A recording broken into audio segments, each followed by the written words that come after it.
Throughout history, there were many kings who suffered a terrible and brutal death. The medieval kings of England were known for their different management of the country, and some have been remembered as good kings, but some are considered terrible. Some of these men found themselves arrested and then even killed at the hands of their enemies and men who usurped them to take the crown, but others suffered from terrible diseases, like King John, who died close to a toilet inside a dark and cold castle. But these men had varied reigns, but all had rather painful deaths. Welcome to the Fortress. Today we look at the deaths of the medieval kings of England, and to support our channel, please make sure to subscribe. Alfred was born around the year 849 and was the son of Ethelwulf, the King of Wessex, and his wife Osburh. His biographer Asser wrote that, in the years of our Lord's incarnation, 849, Alfred, King of the Anglo-Saxons, was born in Wantage, which at the time was a royal estate. He was the youngest of 6 children, and his elder brother Athelstan was later appointed the sub-king of Kent, and he died in the 850s. His next 3 brothers were kings of Wessex, and his sister was married to Burgred, the King of Mercia, in 853. Alfred's mother was described as a most religious woman, noble by temperament and noble by birth, and she passed these religious qualities on to her son. In 868, Alfred married Ealhswith, who was the daughter of a Mercian nobleman, who was the ealdorman of the Gaini. This group were a tribal group of Mercia, and together the couple had 5 or 6 children. Alfred's successor was his son Edward the Elder, and Athelflaed, his daughter, became the Lady of the Mercians, and another daughter, Aelfrith, married Baldwin II, the Count of Flanders.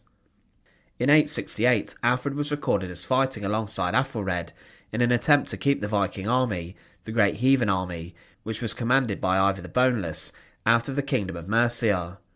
There were a number of engagements fought between the Saxons and Vikings at the time, and the Saxons were victorious in a number of battles, but were defeated in a few as well. In April 871, Aethelred died, and Alfred came onto the throne of Wessex, despite Aethelred leaving 2 sons, who were considered too young to rule. Whilst Alfred was attending to his brother's funeral, the Danes attacked the Saxons whilst he was away, and later defeated them at Wilton. The Viking army did later withdraw, and it's assumed that Alfred paid the Vikings to leave, and hoards have been found which show large sums of Viking silver and gold paid by Alfred. Alfred titled himself the King of the West Saxons, and later labelled himself the King of the Anglo-Saxons, as more of England came under his rule and control, but he was not the first to claim he was the King of the English.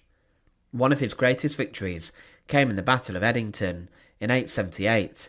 He pushed the Danes back to their stronghold at Chippenham, and then starved them to the point where they had to negotiate and do a deal with the Saxons.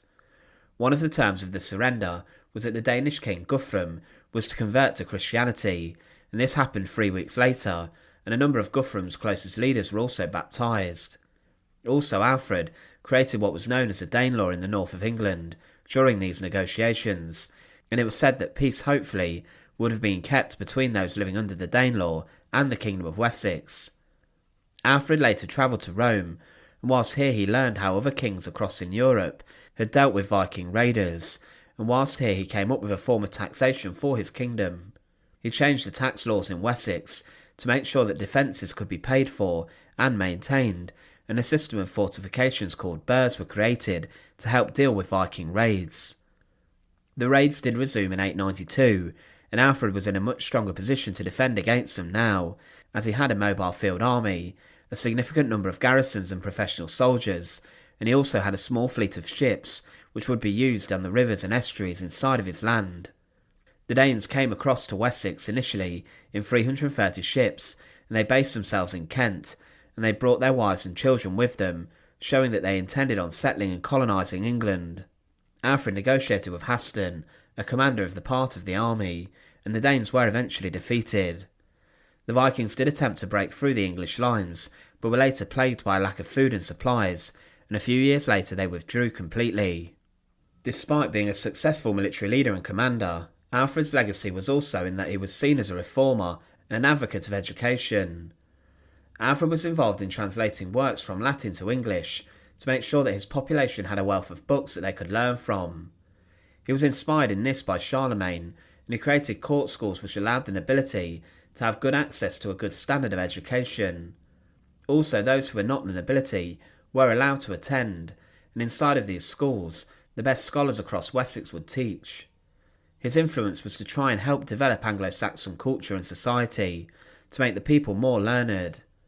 Alfred was known for being a man of education and being level-headed, and he wished for his people to learn in Old English rather than Latin. Danish raids had previously caused chaos with education and learning in the country, but Alfred sought to try and make this better. Shortly before his death, he ordered the creation of the new Minster in Winchester, which he hoped would become a mausoleum for he and his family once they had passed away.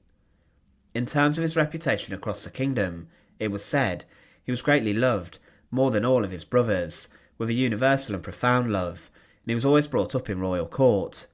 He was seen as more comely in his appearance than his brothers, and more pleasing in manner, speeches and behaviour. In spite of all the demands of the present life, it has been the desire for wisdom, more than anything else, together with the nobility of his birth, which characterised the nature of his noble mind. But on the 26th of October, 899, at around the age of 50 or 51, Alfred the Great passed away. For much of his life he had suffered greatly with pain and illness relating to his stomach and digestive system.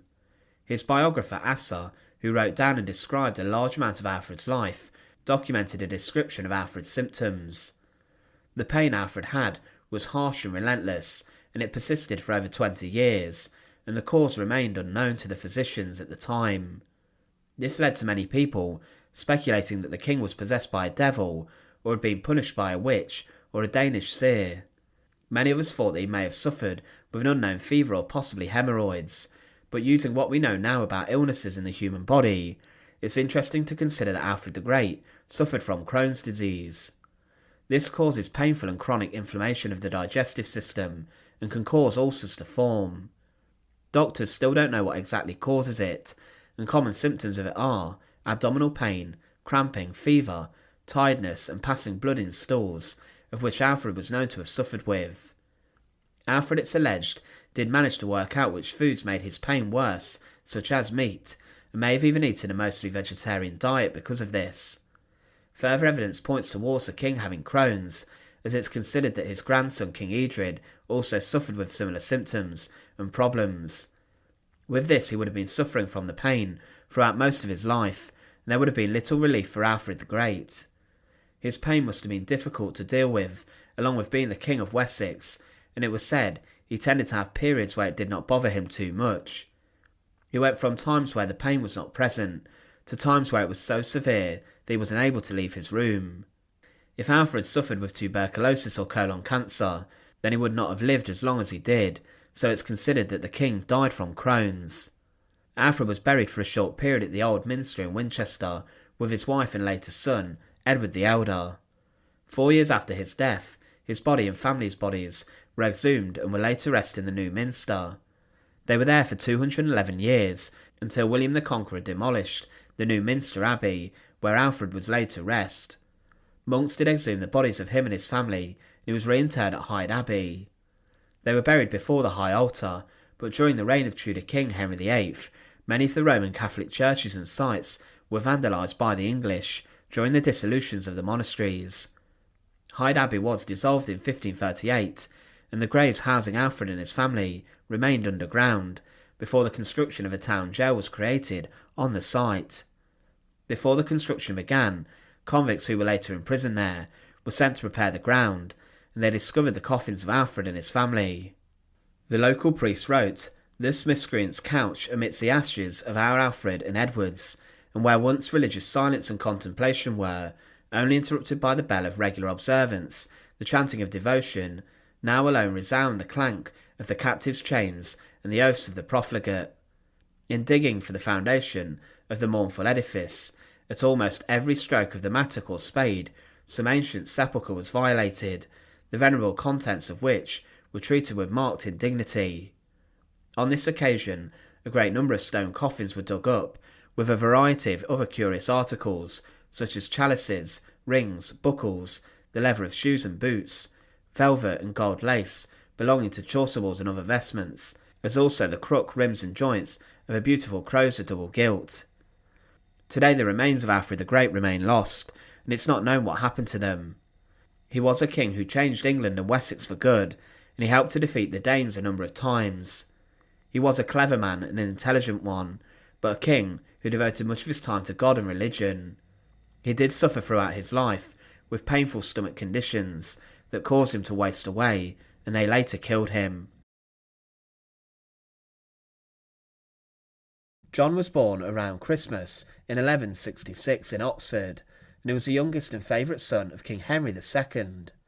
When his father passed away in 1189, his brother Richard became the King of England and King Richard I. John was given gifts of land, titles and money following his father's death. However, Richard in 1190 regarded his nephew Arthur as the heir to the throne. Richard I was imprisoned in Germany in 1193, and during this John tried to take control of the throne of England, but he failed to do so, and when Richard returned the following year, John was banished from the country. The two brothers did make up, and when Arthur was captured and taken prisoner, John was made the heir to Richard's throne. In 1199, Richard passed away, and then John became the king. War with France continued and began again, which was triggered by John's second marriage to Isabella, the Countess of Angoulême. She had already been engaged to a prominent French noble, and the marriage threatened the interests of the French royal family. John treated these with contempt, and this resulted in an uprising that was crushed initially by John, but war did break out.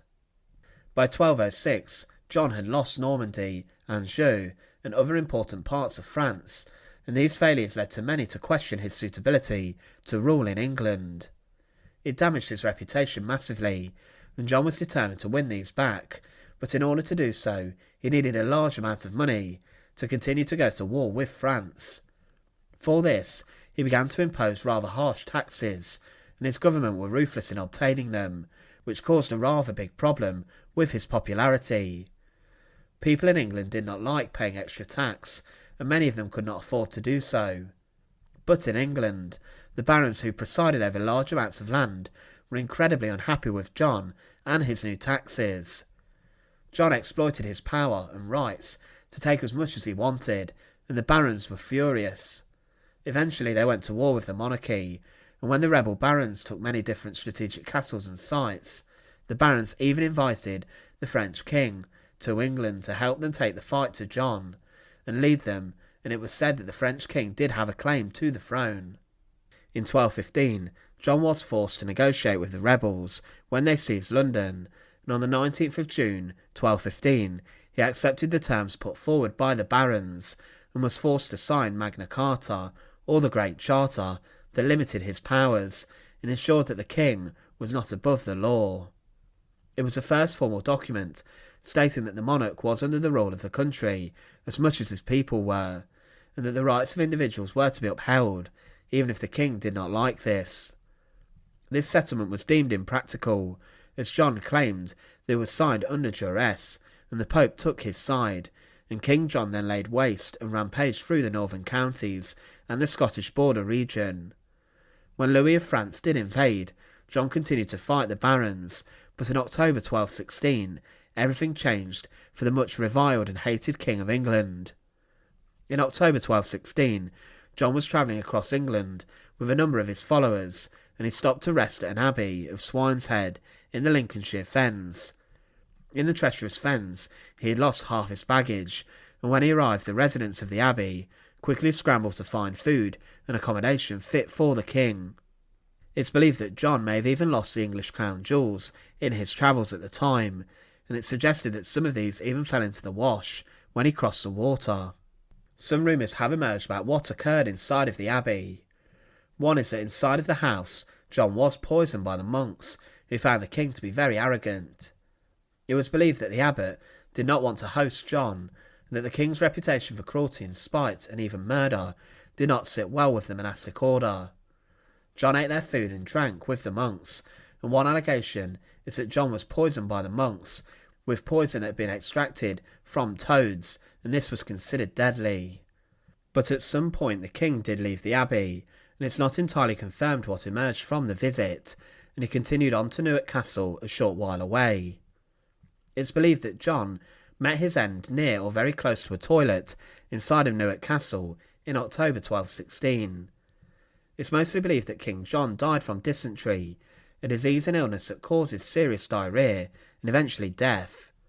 It was believed that John had been ill for quite some time before he came to settle in Newark. The rumours state that he could have been poisoned, or that it was brought down by eating unripe peaches, which poisoned him and made him very sick, or also that he could have drank too much sweet ale, which also made him ill. It was said to say John died of overindulgence was a way of criticising his personality. It implies intemperance, gluttony and imprudence. To say he was poisoned shows he was hated. Whatever the truth, those writing down history had nothing good to say about John. Dysentery is caused by parasites in the gut and is most commonly spread by consuming dirty water or food that has been contaminated with human waste. It was not necessarily a condition of the common people, who lived in unsanitary conditions, as lots of food and vegetables had been grown in soil which was fertilised by human waste. It's likely that the king, who had been marching across the country and was most probably physically exhausted and emotionally exhausted, succumbed to his fate from dysentery. It was a condition that could affect anyone. For example, Edward I died from it as he went to renew his war with Robert the Bruce in 1307, and it could have also caused the death of Edward the Black Prince. Dysentery also killed the hero of Agincourt, Henry V, whilst he was fighting away in France. John was regarded as a cruel king, who punished his people and made their lives rather miserable, but today dysentery still kills many around the world, as sewer systems and water systems are not very advanced. He died on the 19th of October, 1216. It's likely that it was inside the gatehouse of Newark Castle, or in a room that was fitted with a functioning toilet following having a feast at the castle. Following John's death, his body was taken south by a group of mercenaries, where he was buried inside of Worcester Cathedral. There is some debate as to what caused his death. Was it drinking dirty water, or eating vegetables contaminated with human waste, or was it due to overeating? There is a tradition that John died from eating too many peaches, or that he was in fact poisoned by monks or other people who wished to end his notorious reign. John has been described as being distasteful and even dangerous, and spiteful and cruel. From this, John remains a very controversial figure in history, with most people considering that he was in fact the very worst king that England ever had. The fact he went to war with the barons and was forced to sign a charter that limited his power and ensured he was not above the people with regards to the law signifies what a truly terrible king he really was. Edward I was born in June 1239 inside the Palace of Westminster, and he was the son of King Henry III and his wife Eleanor of Provence. His father named him after Edward the Confessor, but when he was a young man his health was not the best, and he suffered with a number of serious illnesses, and it looked at one point as if the young prince would not live. However, he did reach adulthood, and he was known for his height, in which he stood at 6 feet 2 inches tall, and for this was known as Edward Longshanks. When he was 14, his father married him to Eleanor of Castile, and the thought behind this was to prevent an invasion by the Castilian family in southwestern France, which was an English province. On the 1st of November 1254, Edward married Eleanor, and this marriage produced 16 children, but 5 daughters and a son would only reach adulthood. But when he was young, he was influenced by his uncles, and he was hated by a number of members of the English aristocracy, and he was involved with Simon de Montfort, a leader of a group of rebellious barons who opposed the rule of Henry III, Edward's father. But Edward continued to voice his opinion, and he became rather rebellious towards his father, and he pledged his full support to the leader of the rebels, Simon de Montfort. His father the king believed he was planning a coup, and to try and dethrone him, but the pair later reconciled. During the Second Barons' War, Edward sided with his father to defend the crown, and he went on the attack and launched a military campaign against the rebel barons, and this resulted in the death of de Montfort. But Edward then got involved in the Ninth Crusade, the last major crusade to the Holy Land, and this conflict was rather short and disastrous, and with this Edward, while he was in Sicily, was told that his father had died. Edward I was then proclaimed King of England, and he was then crowned as the king on the 19th of August 1274. During his reign he made a number of significant changes to the way he governed his kingdom, and he was a commander of the military, a religious man, but also someone who was seen as a skilled administrator. He made many changes to the law, and during his reign English Parliament met many times, and this was the foundations of government that is around today. He called his first Parliament in 1275, and this included members of the church and the nobility, along with the election of 2 county representatives, and this was known as Model Parliament. He managed to raise necessary funds through taxation, but he continued to war with other nations. Edward I dealt with Wales, and in opposition to a number of small uprisings in Wales, he launched a full-blown assault and military campaign in which he would conquest.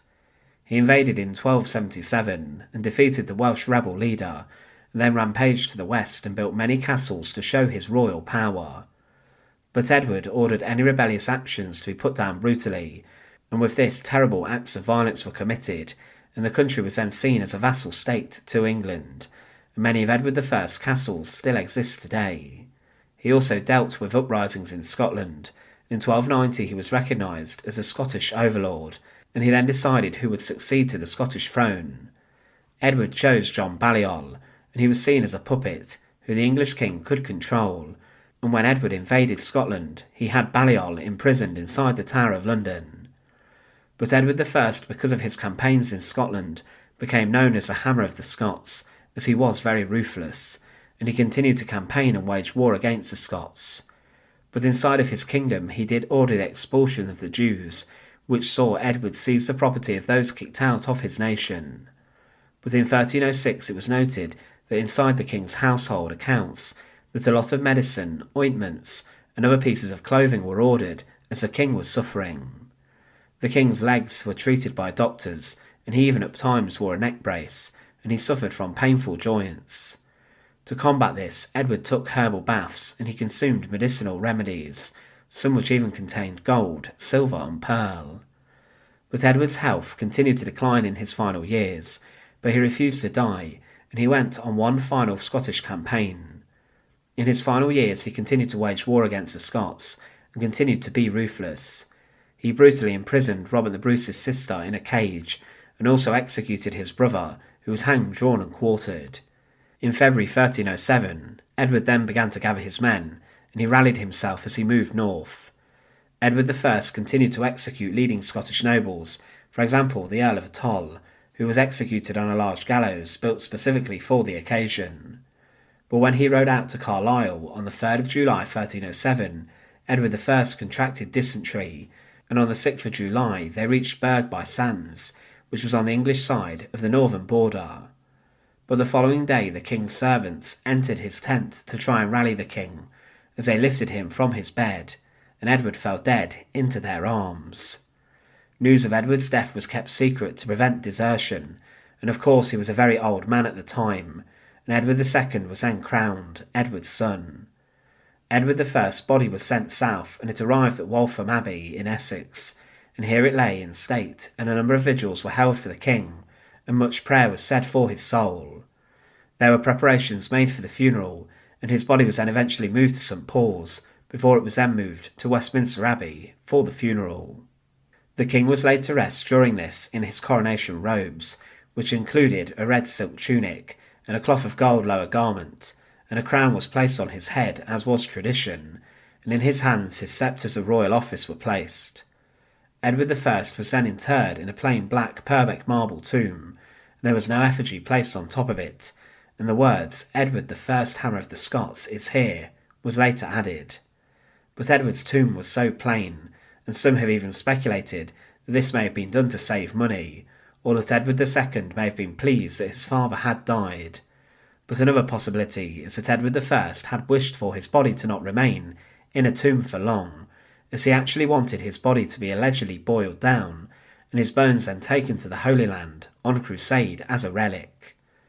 The tomb of Edward I was opened on the 2nd of May 1774 by the Dean of Westminster, and his body was said to have been perfectly preserved, and his dried skin was visible, and it was confirmed that he was 6 foot 2 inches tall.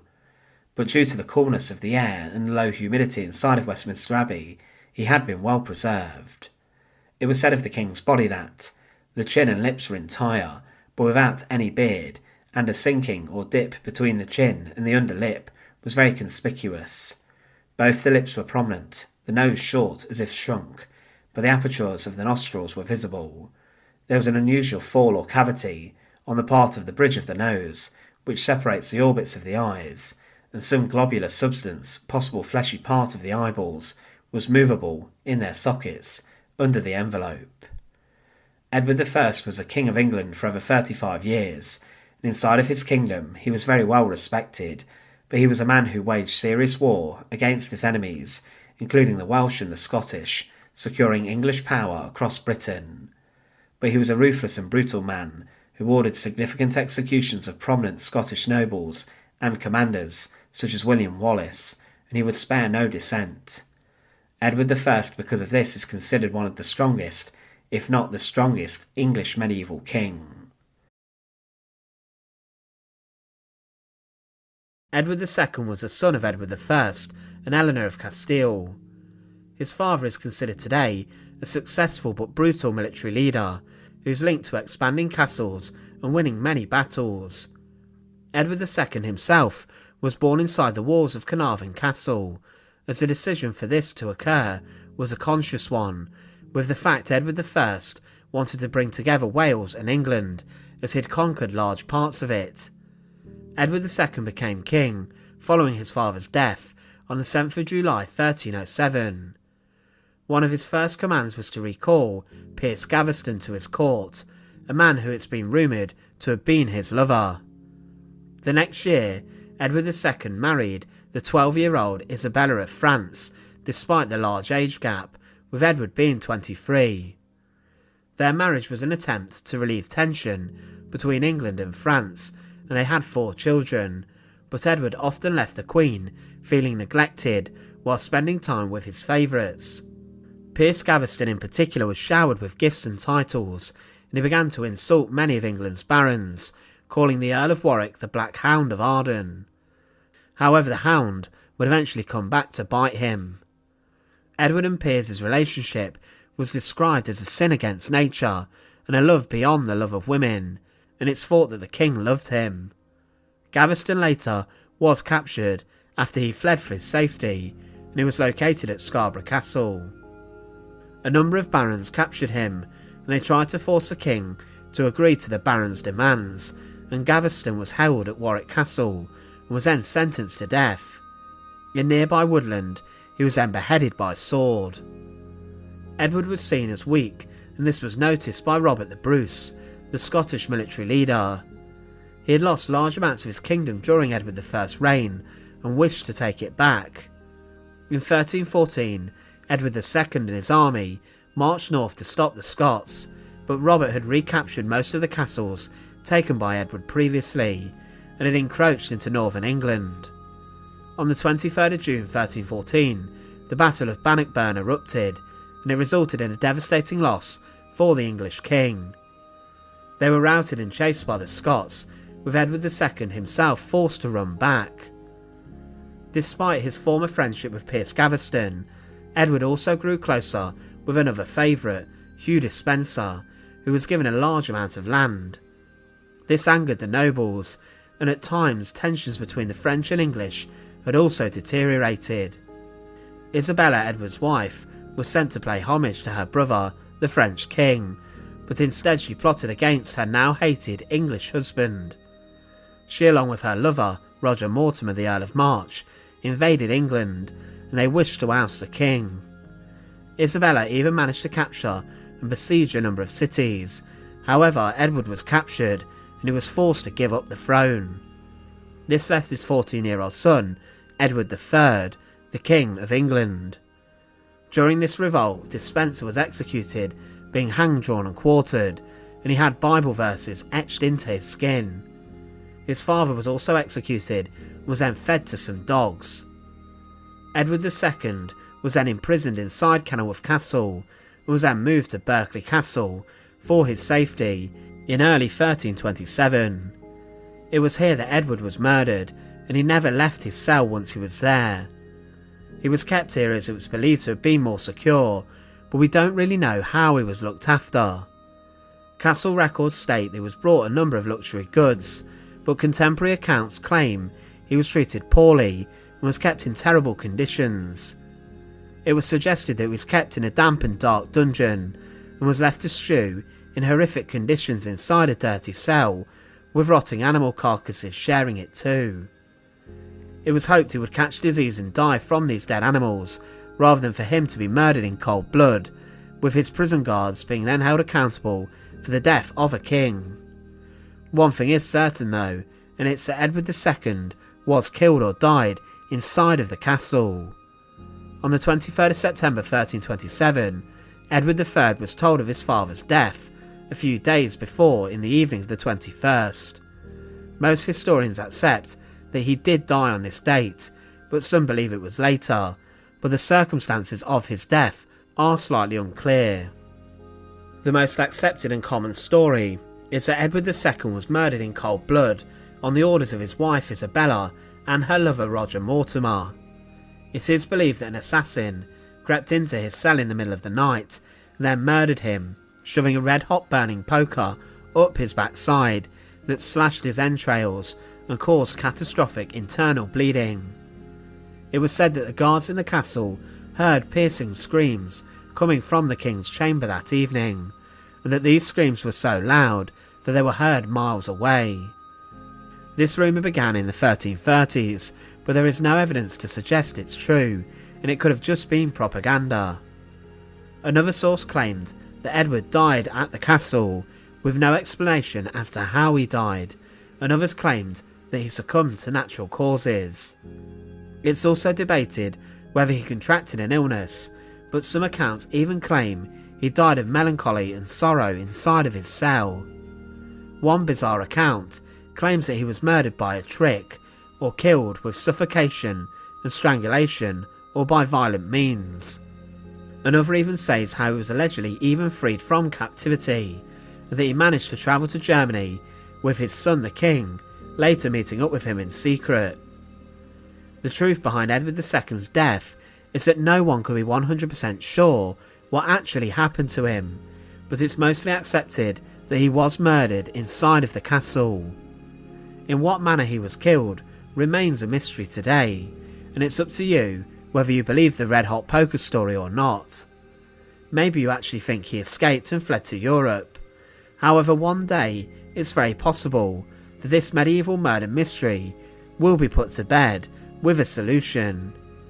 The murder of King Edward II still remains a shocking event in English history. Henry VI was the last Lancastrian to rule England. He was king twice from 1422 to 1461, and then for a year in 1470, before being kept off the throne for good. He was born on the 6th of December 1421 at Windsor Castle. His father was the valiant and brilliant King Henry V, the man who defeated the French spectacularly at Agincourt during the 100 Years' War. Henry VI was the youngest person, and still is, to ever come onto the throne and to succeed, but was officially crowned in 1429. He was even named the King of France in 1431, after his father's victories and successes in the 100 Years' War, but as was normal, he would not rule solely until he was old enough, and in the meantime a regency council oversaw the two nations. He married Margaret of Anjou in 1445, and was noted to have been a very religious man, but a king who put his faith in the wrong people and advisers. Power struggles often occurred at his court, and he found it incredibly difficult to oversee England, let alone rule over France too, and this stressful situation caused great strain on Henry. Things got worse with Joan of Arc's success and reputation causing significant damage to the English in France, and in 1450 Normandy was lost, which led to many in England to question their own king. Because of successive failings in France, the king was driven to a nervous breakdown, which occurred in 1453, and during this time, Richard the Duke of York was named the Protector of England. It took the king 2 years to recover, but during this time there had been a great divide emerge in the country. Civil war broke out in England, dividing the nation between the Lancastrian and Yorkist factions. This saw the protector, the Duke of York, fighting against the king, and in particular Henry's queen, who commanded the Lancastrian efforts. In 1460 the Duke of York was slain in the Battle of Wakefield, but then his son took up arms in the fight for the crown, and he heavily defeated Henry VI's forces at the Battle of Towton, which was described as the bloodiest battle ever fought on English soil. Edward then claimed the throne after the battle, and crowned himself King Edward IV. Henry VI fled and went into exile, but later returned a year later and was captured by Edward. During his capture he was then later paraded throughout London, with his feet tied to a horse, and he wore a straw hat proclaiming him to be a rebel. This caused great humiliation for the man who ruled over England for decades. But Henry would be returned to the throne, as at the turn of the 1470s, an incredibly powerful medieval noble would switch his alliance from York to Lancaster. The Earl of Warwick, known as the Kingmaker, switched, turning on the new King Edward IV. He was seen as the most powerful man in England, and the true power behind the Wars of the Roses. He then managed to restore Henry VI onto the throne in 1470, and Edward himself was forced into exile. He later returned a year later and laid waste to the Lancastrians in the Battle of Tewkesbury in May 1471. This battle in particular was noted for heavy losses of Henry VI's forces, and his only son was also killed. Edward the Prince of Wales was at one point the successor, but he was killed at the age of 17 on the battlefield. Edward IV, who then retook the crown, threw Henry into prison, sensing how dangerous it was having him around. He was thrown into not just a normal prison, he was imprisoned at the Tower of London, a place that today is synonymous with torture, execution, and brutality. The Tower, after all, is a place where 3 queens lost their heads, but what is less known is that it was a place where at least 1 king also died. It was said that when the royal party, presumably Edward IV, arrived in London, they were informed that Henry VI was dead. Official chronicles and documents from the time state how the deposed king passed away in the evening of the 21st of May, 1471. It's considered that Henry's enemies kept him alive for a while, as they feared his son more as a ruler, and it was favoured having the weaker Henry as the head of the Lancastrian forces, as he was doing more damage to his country, and his son would have been a better king. According to the history of the arrival of Edward IV, an official chronicle biased towards Edward, it was said that Henry VI died of pure displeasure and melancholy upon hearing the news of the Battle of Tewkesbury and his son's death. However, this can't be really believed, as sources close to Edward would not specifically say that Edward ordered the king's death or had Henry VI killed, as at the time kings were believed to have been sent by God to rule. If Edward had in fact ordered Henry's death, then he could have been seen to have offended God and to be nothing more than a murderous usurper. But the believed story of Henry VI's death and passing is much more brutal and savage than that. There have been a few people who have been blamed for the death of Henry VI, and one of them is the notorious King Richard III. Richard, who was the Duke of Gloucester at the time, has been blamed for the death of Henry.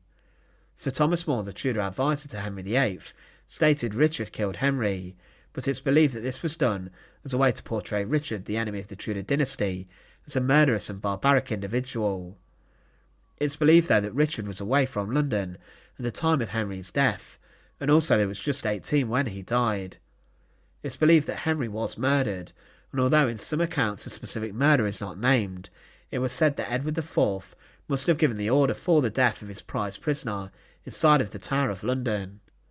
Having Henry VI alive ultimately was dangerous for Edward, and by ordering the death of him, he was extinguishing and exterminating the direct line of the House of Lancaster with ruthlessness. The belief about Henry VI's death is that on the night of the 21st of May 1471, on the night of the Vigil of the Ascension, Henry was praying inside his chapel in his prison. He was being held inside of the Wakefield Tower, one of the oldest parts of the Tower of London, which was built in the 13th century. Whilst on his knees praying, someone came up behind him and stabbed the former king to death, using a dagger or a sword. So whilst Henry VI was most vulnerable, an opportunistic assassin went up behind him, murdered him in cold blood, and ended the life of a man who had reigned over the country. Henry's body was originally buried inside of Chertsey Abbey, but his body was later moved to St George's Chapel inside Windsor Castle by Richard III. Allegedly, Henry's body was exhumed in 1910, and when the bones were analysed, it was said he was of 5 feet 9 inches tall. His light hair was also said to have been covered in blood, which is interesting as for over 400 years it remained preserved, and his skull had a significant amount of damage. This put beyond doubt rumours that the king simply died from melancholy, and in fact met a very bloody end. Henry VI's murder and death is considered a forgotten moment in English history, but he was a king born onto the throne. His reign is seen as a poisoned chalice, as Henry, being the King of France and England, could do nothing to juggle the thrones. He was plagued by poor judgment and by a civil war that split England and caused immense brutality and changed the face of history forever. His murder has been lost to time, but what is certain is the fact he had a very violent death inside one of history's most famous prisons. Edward IV came onto the throne first in 1461, but in 1470 he was briefly deposed by Henry VI, the very man he kicked off the throne, and then he reigned again in 1471 to 1483. The Wars of the Roses led to the thrones shifting between Edward and Henry, and Edward had inherited his Yorkist claim to the throne from his father Richard, the Duke of York. Edward did defeat the Lancastrians heavily at the Battle of Towton, which was referred to as the bloodiest battle ever fought on English soil, with up to 20,000 people being killed. He secretly married Elizabeth Woodville, the widow of a Lancastrian knight, which upset his key ally, the Earl of Warwick, also known as the Kingmaker. Edward did face rebellion during his time on the throne, and this in particular came from Warwick, who later turned against him, and his own brother George Plantagenet, the Duke of Clarence. George eventually was executed for treason, being drowned in a barrel of Malmsey wine. Edward's court was stated to have been one of the most splendid in the whole of Christendom, and he spent large sums of money on symbols, showing his wealth as the King of England. Much of his reign was well documented by historians, but his death still remains much of a mystery today. The king died around the 9th of April 1483 at the Palace of Westminster, and it's considered that his death was unexpected and it took many by surprise. Edward IV was ill around the end of March, but despite having access to the best doctors and care, he did succumb to whatever it was that ended his life. His death was reported and minuted on the 9th of April, and it was said, Lord Audley and Lord Berkeley, now early this morning by the assent of the King's Council, sent unto the Mayor for to show and give knowledge that the King is passed out of his present life this last night. Before the sudden death of Edward IV, it was also been written that Edward was not suffering with ill health, but it was noted that the King had a strong appetite.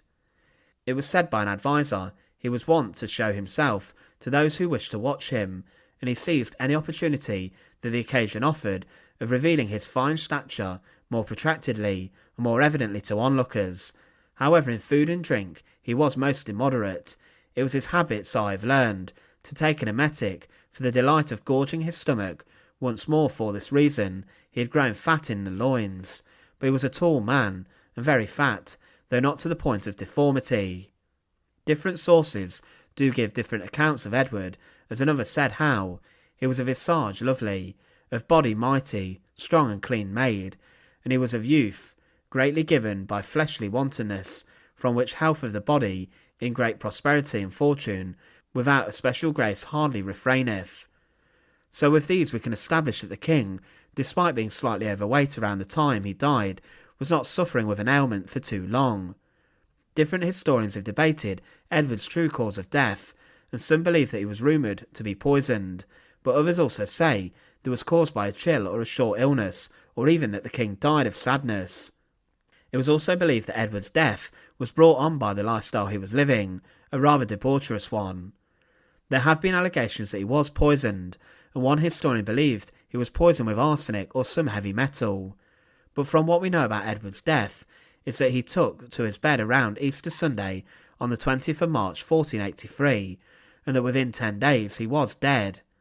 However, from what we know about Edward's death, is that he took to his bed around Easter Sunday 1483, and that within 10 days he was dead. His passing was said to have taken the royal court by surprise, and after he died, his body was left naked for viewing, and this showed there was no violent end to King Edward IV, with no trauma or injury to his body. There were also no noted signs of disease, for example mumps, smallpox, measles, and even the bubonic plague, which would have left some signs on his body.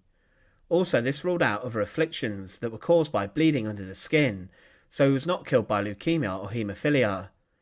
As the king also was noted to have been in good standing, it's unlikely that he died from a disease such as cancer that led to him wasting away, or undiagnosed diabetes. Also, it's interesting that a stroke or heart attack did not kill Edward, as the timescale of his illness denotes that there was not a sudden event that killed the king, neither was there a long drawn-out process and suffering that went on for months. Polydore Virgil states how Edward fell sick of an unknown disease, and another states how he died from a mix of sadness and a cold he caught whilst out fishing. An English chronicler wrote, however it was the melancholy and anger that he took with the French king, or were it by any other means, he suddenly fell sick, and was with a grievous malady taken, yes, so previously taken that his vital spirits began to fail and wax feeble. But none of this points towards a certain cause of death, and that is what the issue is around King Edward IV's death. So much of his story in the Wars of the Roses is recorded, but his final days were not, which further points to his death being a surprise. It's believed that as the king's health was beginning to fail, that he became subject to a number of different potions and ailments that were used by his doctors. This included emetics, which made him go to the toilet, and also vomit, which then furthermore allowed Edward to feel empty in his stomach, and then it's believed he ate more and consumed more because of this. He would consume a large amount of food at royal banquets, and then throw up, and then go back to eat again, all of which was very dangerous. He was known for this before he fell fatally ill, but his cause of death remains a mystery. As mentioned, poison was believed to have been a possible cause, but this is most likely a theory that arose because of no obvious cause of death, and at the time this was attributed to deaths, especially of high-profile members of society who had no signs before their shocking death. It's also been suggested that Edward died from malaria or pneumonia, but these diseases and symptoms of them have been around for centuries, and although treatments were not great, they could have easily been described. We have accounts of other royals and kings who passed away of illnesses decades and centuries before Edward, but this leads us to the contemporary account, from Edward's time, that his listed cause of death was apoplexy, which was brought on by excess and consuming food and drink to a huge amount. It was referred to as a sudden death that started with a lack of consciousness, in which the victim died after losing consciousness. It's what today would be classified as a stroke, or the rupturing of an internal organ. It's believed that Edward's lifestyle mixed with apoplexy could have been what killed him. It's clear that his health had been damaged by years of his debaucherous lifestyle, eating and drinking to excess, and as he gained a large amount of weight, it's believed this would have led to his downfall. Edward IV died at the age of 40, which was modest for a person living in the 15th century, but for a king it was still rather young. Following his death, his funeral cortege left passing Westminster Abbey, Sion Abbey, and it came to rest at Windsor Castle on the 19th of April. The chapel of St George he had commissioned to be built had not yet been finished, but the choir aisles had been roofed with timber, and the stalls were in place. Edward was brought to St George's Chapel to be buried, and the service was held, and he was buried in a tomb in the north choir aisle, and it was an elaborate burial, complete with his jewelled sword and cap, and his armour. These stayed until they were taken during the English Civil War. His tomb has been opened since, as on the 13th of March 1789, renovations were taking place at the chapel, and it was accidentally opened. A chamber contained the lead coffin of Edward IV, where his remains along with his queen, Elizabeth Woodville, were inside. It was noted that Edward's remains showed him to be around 6 feet 3 inches tall, which was huge for a 15th century man, and this made him one of history's tallest monarchs. So with regards to what killed Edward IV, we are none the wiser. There are many different proposals put forward, but what it was that led him to live his last 10 days bedbound, and also in a significant degree of discomfort and pain, remains a mystery. Some historians even debate the date of his death, saying he died sooner, but he did die from an unknown illness. It's not believed that he was murdered by poisoning, but more that his debaucherous lifestyle of overeating and drinking, followed by the purging medication he was given, could have caused a significant rupture or injury to his internal organs that caused his death. Edward IV is remembered for being one of the key players of the Wars of the Roses, and certainly one of the winners, as he managed to instill a period of dominance for the House of York. This would only be ended when Henry Tudor defeated Richard III on the battlefield and began one of history's most infamous eras, the Tudor period. Richard III was crowned king on the 6th of July 1483 at Westminster Abbey, but within 2 years he would be killed at the Battle of Bosworth Field in Leicestershire. The Wars of the Roses had gripped England for decades before Richard became king. He was sitting following the disappearance and denouncement of the Prince in the Tower at the top of the House of York, which surprised many, as he was a brother to the former king Edward IV. Rumours emerged, however, that Richard was responsible for the murder of the true king, the boy Edward V, and through this a rebellion emerged, spearheaded by Henry Tudor. He would later become Henry VII, but despite the rebellion initially not being successful, Henry would try again 2 years later, and together the two met at Bosworth Field. Richard III's defeat at the Battle of Bosworth at the time was shocking. Specifically, who killed the king remains a mystery, but after the incredible discovery of Richard's remains under a car park in Leicester, the final moments of the king's life can be pieced together and told. On the 22nd of August 1485, Richard met Henry Tudor at Bosworth and rode into battle on his white courser horse. He had with him a strong army of around 8,000 soldiers, and the king's army outnumbered Henry's, but the key to the battle was sitting on another hill. Lord Stanley had a private army of 6,000 men, and he was a pivotal player in the battle, as his support meant everything to the two men. Richard III was deployed on Ambion Hill, and Henry on an adjacent hilltop. The battle swayed from side to side until Lord Stanley got involved and ordered his private army to support Henry Tudor, which surprised Richard and his forces. During the final part of the battle, it was said that Richard had Henry Tudor isolated, and that the Royalist army were fighting in the thickest, and the king's men were pressing for victory. Richard was worried about Lord Stanley's betrayal, and he had heard that Henry was situated a large distance from his soldiers, behind them, and was protected by a group of bodyguards. Richard, who was known for being a competent military leader, was confident he could strike the man he deemed to be trying to usurp him, and he led a small detachment of heavy cavalry and charged towards Henry Tudor and his surrounding force. In this attempt to end the battle, Richard was rather successful, and he smashed his way through Henry's guards and killed his standard bearer. Fierce hand-to-hand fighting then took place between the king's small group of chargers and Henry's bodyguards, and Lord Stanley, overlooking the battlefield, noticed his stepson Henry was in trouble, and he commanded his soldiers to Richard III's position. It was noted how Richard fought bravely and valiantly, and allegedly even came within a sword's length of Henry Tudor. However, this is where things drastically changed. Richard found himself very overwhelmed by Stanley's mercenaries, who charged towards him, attacking his small force. It is disputed what happened next to Richard, but many agree that the king found himself in very marshy ground, and he and his horse became bogged down in the terrain, and the king was unhorsed. A Burgundian chronicler wrote how Richard's horse leapt into a marsh, and it could not get itself out from it. Shortly after Richard was unhorsed, his final moments came. Famously, Shakespeare writes how he cried out, a horse, my kingdom for a horse." It was stated how the death blow was struck by a Welshman with a halberd, whilst Richard's horse was stuck, and it was said that the blow was so violent that the king's helmet was driven into his skull.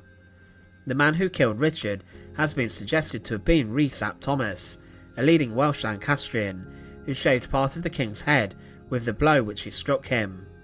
Henry VII's official historian stated how Richard died alone fighting bravely in the thickest press of his enemies, and another account says how he fell in the field, struck by many mortal wounds, with another account suggesting that they beat his head until the brain came out with blood. They never left him until he was dead. The true brutality of the final moments of King Richard III were confirmed when his body and remains were discovered in 2013 following identification. The wounds on the body suggested that Richard's death was in fact very bloody, with 11 wounds being visible on the remains, and 8 of these were to the skull. These had been sustained during battle, which leads us to believe that Richard lost his helmet during the Battle of Bosworth. These wounds were sustained through a frenzied attack by more than one person, piling on the king as he came under pressure on the muddy battlefield. There was a narrow V-shaped cut found along the bottom right side of the lower jaw, suggesting that his face was cut by a dagger or knife or a small blade. There was another cut on his lower jaw, which could have been done by a blade which was thrust up inside of his helmet to slice the strap off, to take off the king's protection to his head. His body was relatively well protected when he died, and so were no visible signs of injury to his torso, meaning that the chances are the king had significant and effective amounts of plate armour on, and when he died he was wearing this. There were also 3 glancing blows caused by a sharp blade such as a poleaxe or a sword on the scalp that shaved the bone. 2 wounds were found on the left side above the ear and 1 on the top, but these wounds would not have been immediately fatal. They were all caused by the same weapon as well. On top of the skull was a small piercing hole, which was caused by a weapon delivered to the king from above, and this could have been dealt by the spike of a poleaxe or a rondel dagger. The aim of this was to drive a hole into the king's skull, inflicting damage to his brain. At the base of Richard's skull, there were 2 significant wounds found which caused damage to the top of the vertebrae, and this was caused by a blade that entered the king's head and sliced through his brain, and it was done so hard that it struck the other side of the skull. These massive wounds were likely to have been fatal and were inflicted by a weapon such as a halberd, sword or a bill. This blow would have been savage and was done with such brutality that it passed through the king's brain, and it was this wound that likely killed Richard. This wound would have been enough on its own to have killed the king. There were other wounds found to his body. For example, one was delivered as a blow from behind with a dagger, which damaged his 10th rib, and another scraped the pelvis and was delivered into the king's right buttocks, which could have also been fatal. But it's believed this was done after death to shame the king, as his armour would have protected this area during battle. Richard's remains were able to tell the world the definitive story as to what happened to the king in his final moments. As Richard was unhorsed with his horse being stuck in the mud, he was forced to dismount, and at some point he lost or removed his helmet, leaving him very vulnerable. He was surrounded by a number of skilled soldiers with medieval weapons, and despite being protected by his own men, when Lord Stanley's men went for the king, Richard's men were quickly overwhelmed. He was attacked by a number of soldiers who thrust their swords and daggers towards him, but a crushing blow from a halberd or a bill stopped the king in his tracks. Richard stood no chance against all of the men intent on killing him, and with the strike from the halberd, the king was killed, and the reign of the Tudor dynasty began shortly after. Richard III's face was not mutilated after death to ensure that the population knew that the king was killed. His armour and clothes were taken off, and his naked body was carried to nearby Leicester on a horse, being displayed in public and exhibited with everyone to see that the king had been slain. It was left on display for 2 days, and was then interred in a plain coffin and tomb inside the low-key Church of the Greyfriars. His burial and body remained lost until 2013, when it was discovered and DNA testing put the remains beyond any doubt that they did in fact belong to King Richard III. With the death of Richard III, one of the most famous royal families in English history came onto the throne, the Tudors. The Tudors were known for their brutality, but Richard III was a king who was also cut from the same cloth. He would do anything to become king, but it's believed that during the Battle of Bosworth Field he fought bravely and valiantly, something that Henry VII's own historian confirmed, and Henry wanted to preserve this. His death was incredibly brutal, and the final moments of Richard III show how tough and bloodthirsty the final moments of the Wars of the Roses really were. Once again, thanks for watching. To support our channel, please make sure to subscribe, and once again, thank you so much for watching.